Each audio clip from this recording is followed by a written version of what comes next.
Hi guys, and welcome to my video in the anxiety video series. I'm learning coach Luke and I'm from Kudoz. And so we're kind of in a time where there's a lot of change. There's this coronavirus going around, and it means that our schedules are changing and the people that we see are changing and the way that we communicate with people are changing. And although this change is not going to be a permanent thing, it still causes us, it can cause us some anxiety. And so what I thought I'd take this time to talk about is understanding anxiety and kind of a useful framework that I feel is useful to having a positive approach to anxiety and keeping that growth mindset. So anxiety, we all know that it's a feeling, and it's not necessarily a positive feeling. It feels quite unpleasant, and that's, I guess, the point of anxiety. But how can we understand it? Where does it come from, and why do we have it?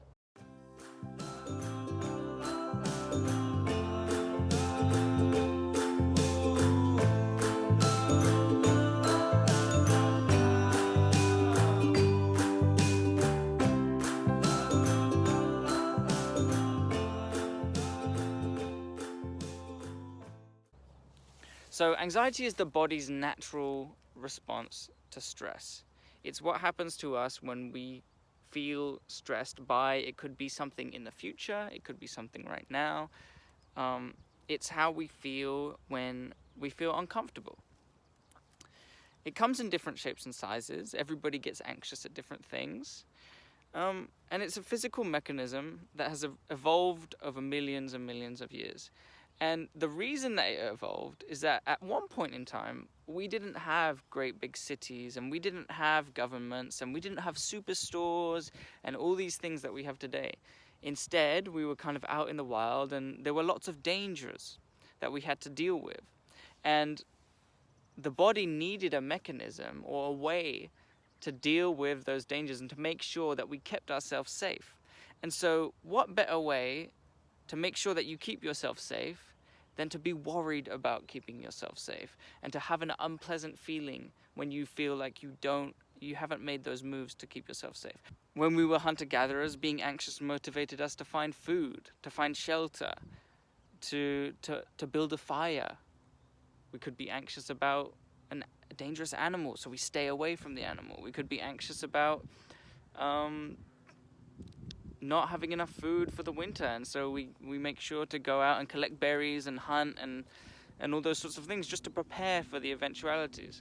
So anxiety it comes with the fact that humans can forecast the future.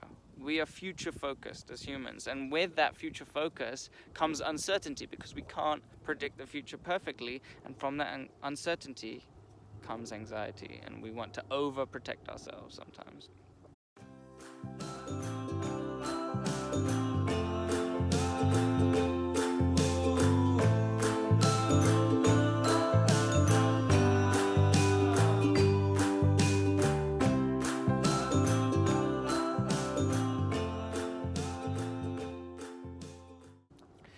So now we don't have the same worries as we did in the past. We have food, we have shelter, we have those things. Instead, we get anxious about presentations. We get anxious about meeting new people. We get anxious about getting sick. We get anxious about not handing in homework on time, or changes in schedule. We get anxious about all sorts of things, but it's not going to be lions or bears anymore. Anxiety can be a useful tool. It often motivates us to get things done. For example, in this coronavirus time, being anxious about getting sick might motivate you to wash your hands regularly, or might motivate you to continue to keep the social distance that everyone is recommending. Being anxious about a deadline might lead you to work hard and to kind of finish that thing that you needed to get done. So it can have a powerful motivating force, and we can harness that force and use it usefully. But sometimes anxiety can get in the way. So sometimes there's things that you want to do, but they they cause you to be so anxious that you actually avoid doing them. Luckily, scientists much smarter than me have done a bunch of research on anxiety, and what they've figured out is that anxiety for doing certain things can be reduced or even eliminated over time. It turns out that the more that you do something, the less anxious you become about doing it, the more comfortable you are with it. And the way that this works is by exposing yourself to that anxiety and then sitting in that anxiety and realizing nothing bad happens, or seeing that nothing, like, you might feel uncomfortable, but you don't get hurt. And you might even see some positive things. Maybe you're in an anxious situation and something great happens, and you kind of get to expose yourself to having that situation face to face in real life, facing the anxiety. So one great way that I've found for understanding this is the idea of a comfort zone.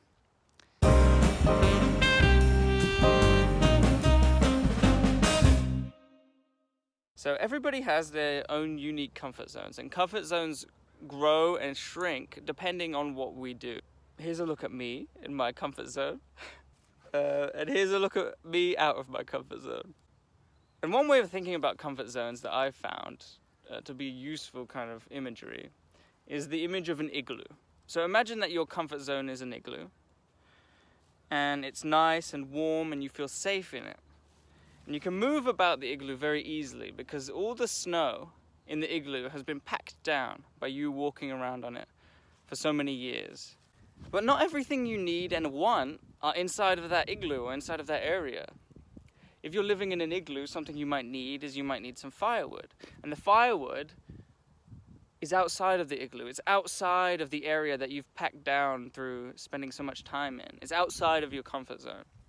And to get to that firewood, you have to go through this thick, deep snow.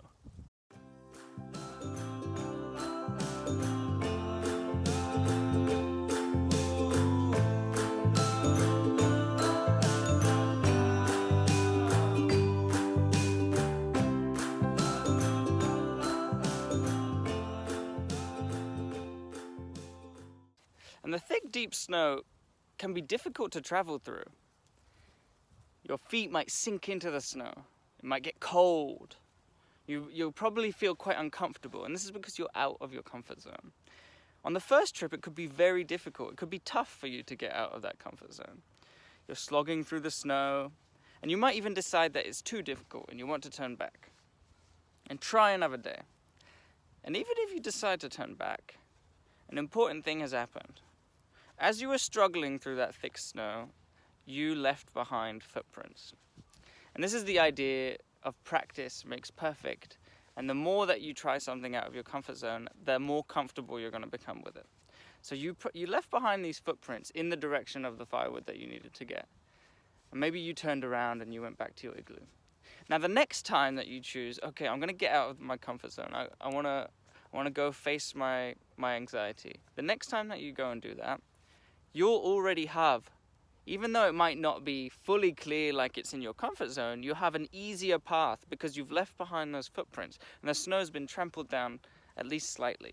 Eventually, you're going to travel that path many, many times, and eventually all those footprints are going to add up, and they're going to add up to making the path very smooth and very easy to walk on, just like the area around your igloo or inside your igloo.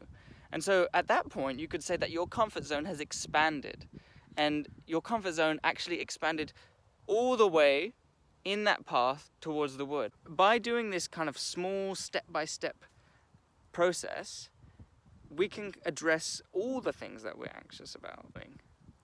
One example that I've used is meeting new people. So it might be really you might be really anxious about meeting a new person, and I completely understand that. I would get anxious about it as well. But maybe you go out and you ask somebody, okay, what's the time? Do you have the time on you? And then you kind of gauge how they react. You can see, oh, okay, this guy or this girl was okay with me coming up to them out of the blue and asking them about the time. And then maybe the next time you go and you push it a little bit further. You ask, hey, how's your day going? And then you see how they react to that. And then the next time you might have a 10-minute conversation about I don't know, basketball or whatever it is that you want to have a conversation about. And each time that you're doing this, you're putting yourself in that zone where you're feeling that anxiety and you're realizing, oh, nothing bad is really happening. And even if something unpleasant happens, it's not the end of the world. And so kind of putting yourself in that zone where you feel the anxiety, but you realize that nothing terrible is happening to you. That's kind of taking that first step, or those steps in the snow, and pressing it down and making it a part of your comfort zone.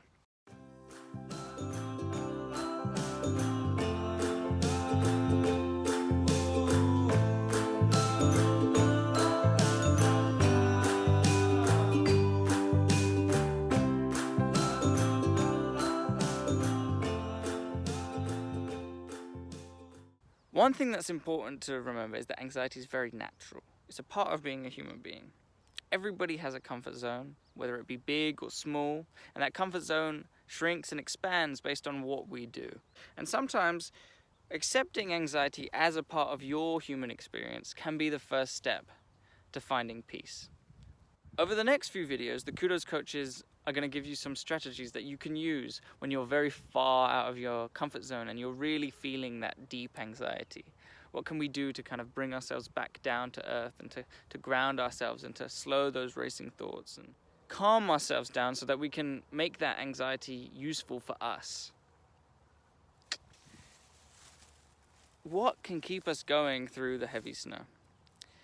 So stay tuned for those videos coming up, and there's going to also be an interactive piece of this video series where the coaches are going to kind of get online, and we're going to have a video chat with all of you out there who want to kind of join us and have a conversation about anxiety and whether or not this conversation resonates with you, of what I've been saying resonates with you, and whether it doesn't, and what your perspective on anxiety is, and we can have an interesting discussion. So stay tuned for that as well.